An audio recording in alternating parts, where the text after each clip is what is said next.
Please leave me. I'm very tired. I can't continue this way with you every night. Please stop. I'm not a dog. When Aisha, a young Nigerian woman, marries Femi, a charming and successful businessman, she believes she has found a happily ever after.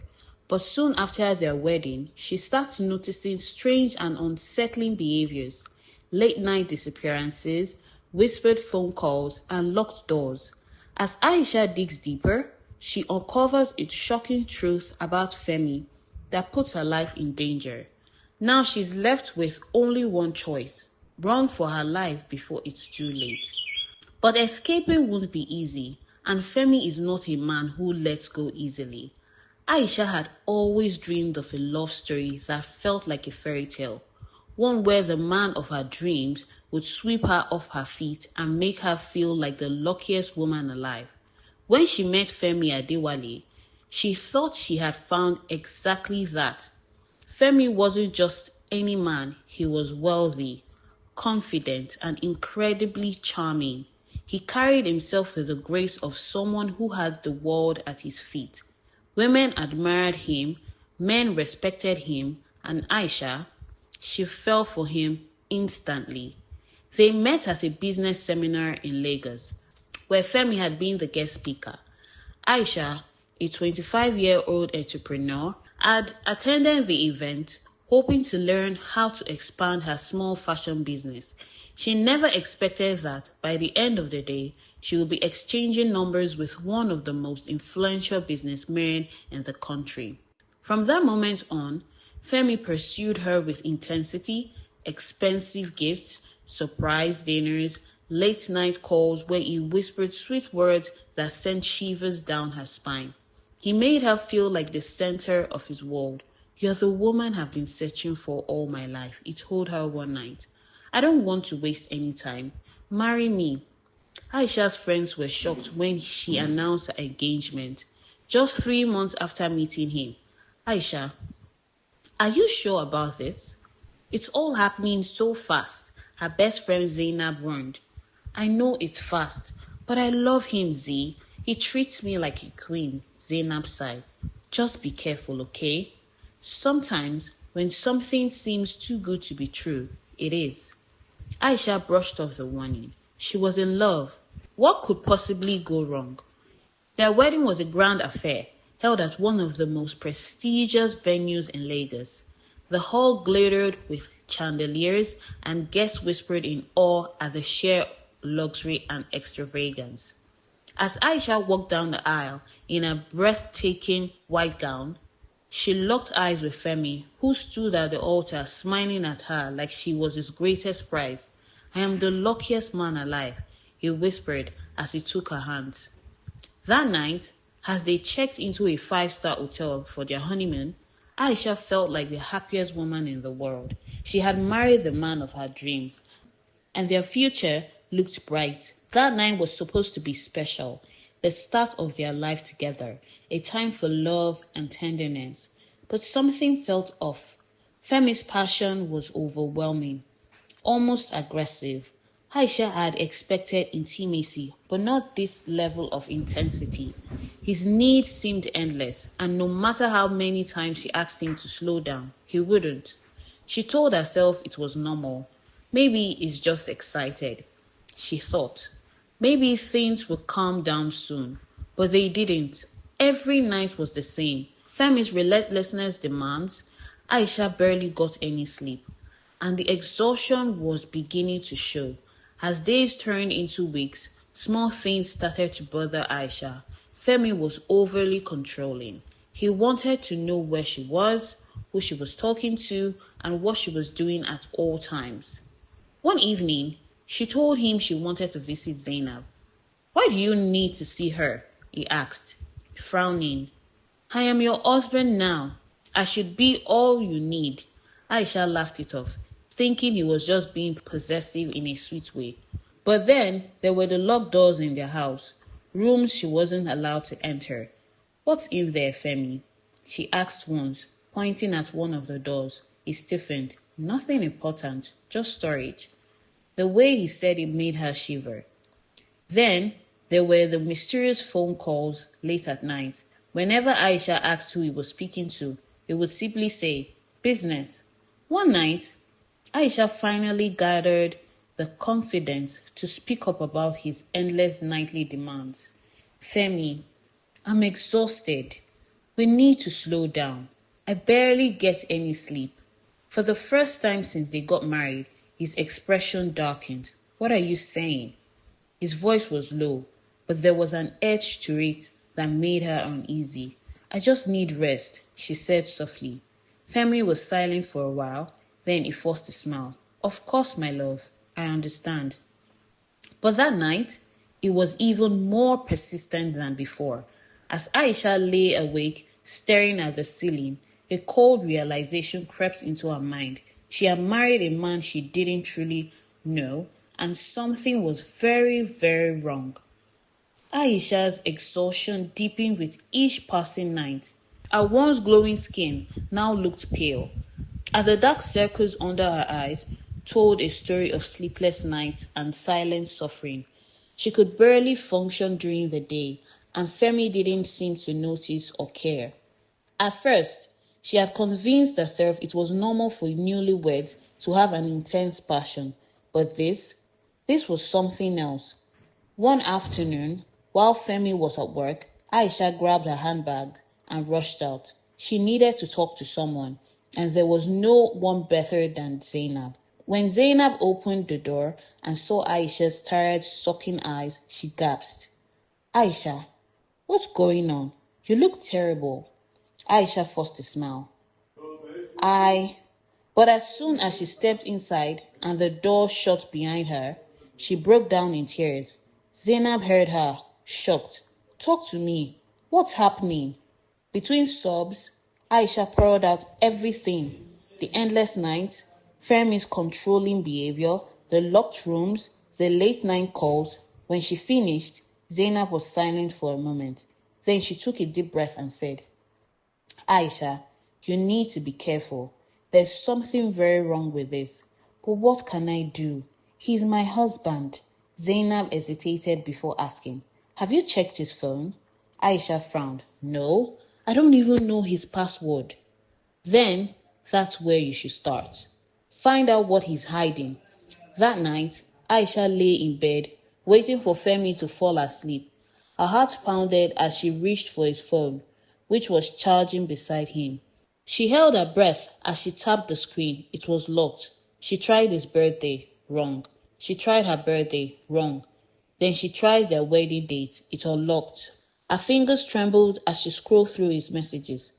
At first, everything looked normal. Work messages, business emails. Then she saw a folder labeled private.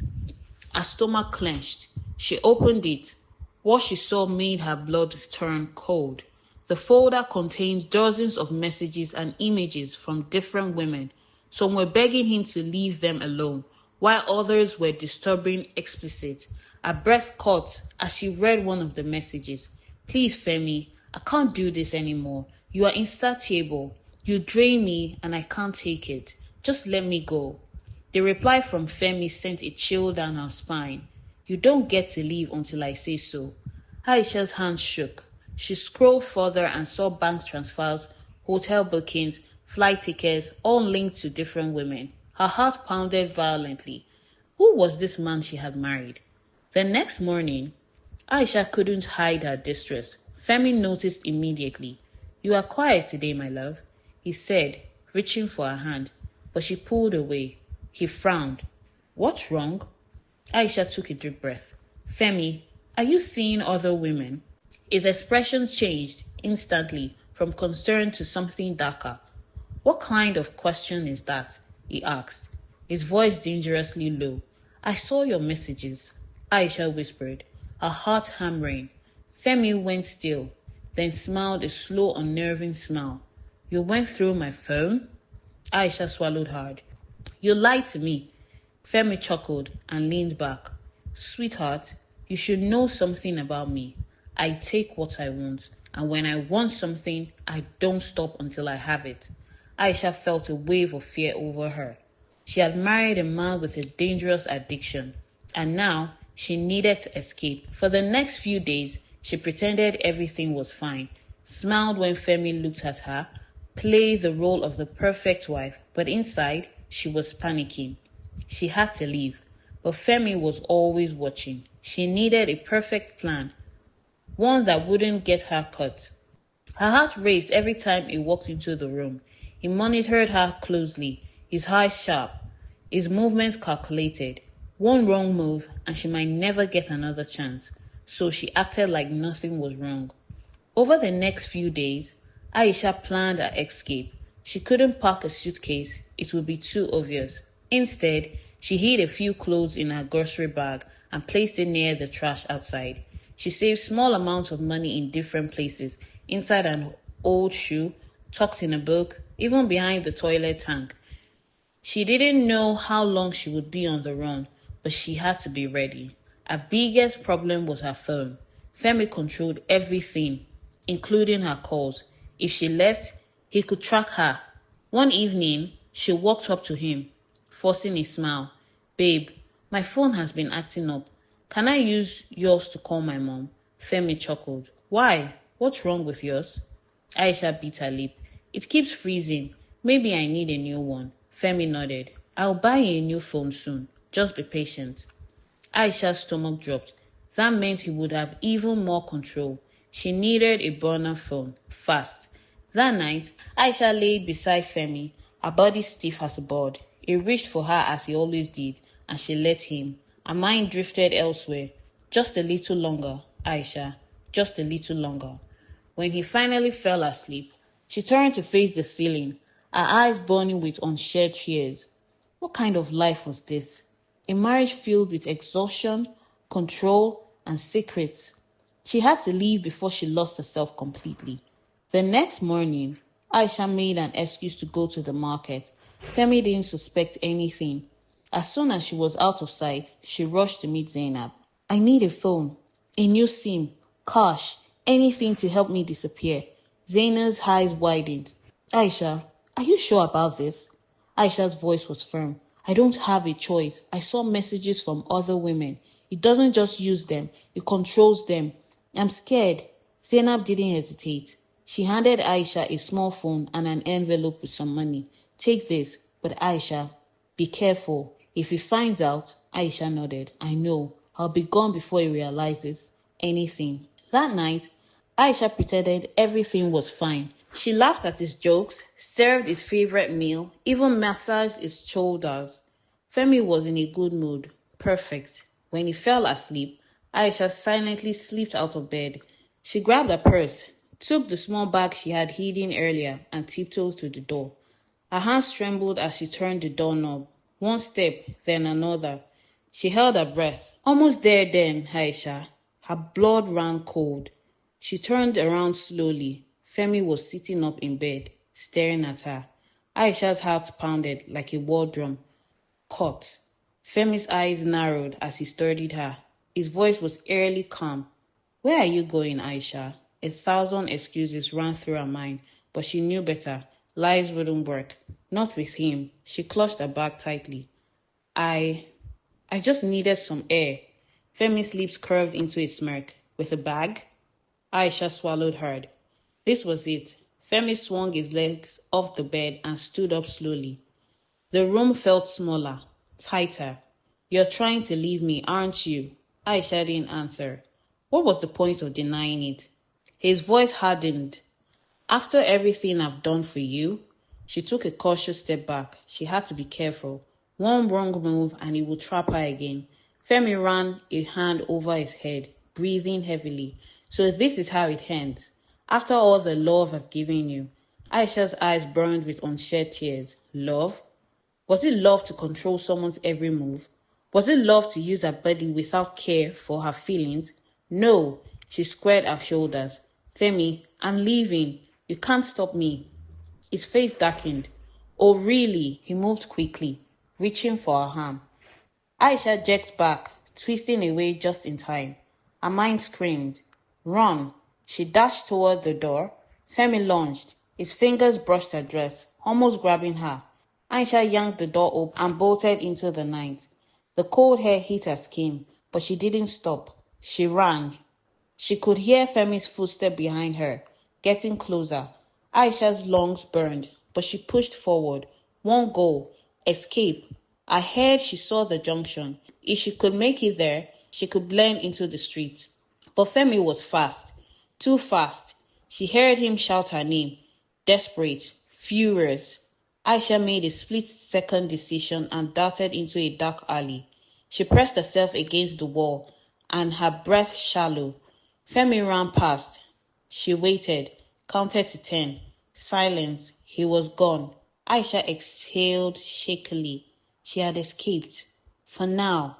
Standing in the darkness, chest rising and falling, she had done it. She had escaped. But she wasn't safe yet. She pulled out the small phone Zainab had given her and dialed her friend's number with trembling fingers. Z, I got away, but I don't know where to go. Zainab's voice was urgent. Go to the bus park. Take the first available bus out of town. I will send you some money. Aisha wiped her tears. She didn't have time to cry. She moved quickly, keeping her head low. As she made her way to the bus park, every shadow felt like Femi. Every footstep behind her sent chills down her spine. When she finally arrived, she bought a ticket to the farthest city she could afford. As she sat on the bus, staring at the window, a wave of emotions crashed over her. Relief, fear, grief, freedom. She had left behind everything, her home, her past, and the man who once promised her love. But for the first time in a long time, she could finally breathe. Aisha arrived in a new city just as the sun was rising. She rented a small room with the money Zainab had sent. It wasn't much, but it was hers. She got a job at a small boutique, working long hours to save money. Every day was a step toward building her life. Nights were still hard. The memories haunted her. The fear of Femi finding her never left, but she was free, and she would never go back. One afternoon, her phone rang, an unknown number. She hesitated before answering. Aisha, her blood ran cold. Femi, I know where you are, he said, his voice calm. Too calm. Come home. Aisha's grip tightened on the phone. I am never coming back, Femi. Never. He sighed. You think you can run forever? Aisha straightened her shoulders. She wasn't afraid anymore. I don't have to run. I've already won. She ended the call, and just like that, she closed the chapter of him forever. Every woman should know Aisha's story was one of survival, but it was also a warning. Some prisons don't have walls. Some chains aren't made of metal. But every woman deserves freedom. Every woman deserves peace. Aisha had found hers, and she was never looking back. I'm curious to hear your thoughts. What would you have done differently? Have you ever been in a similar situation? Let's talk about it in the comments. And if you enjoyed this story, don't forget to like, share, and subscribe for more real life experiences and lessons. See you in the next one. Bye-bye.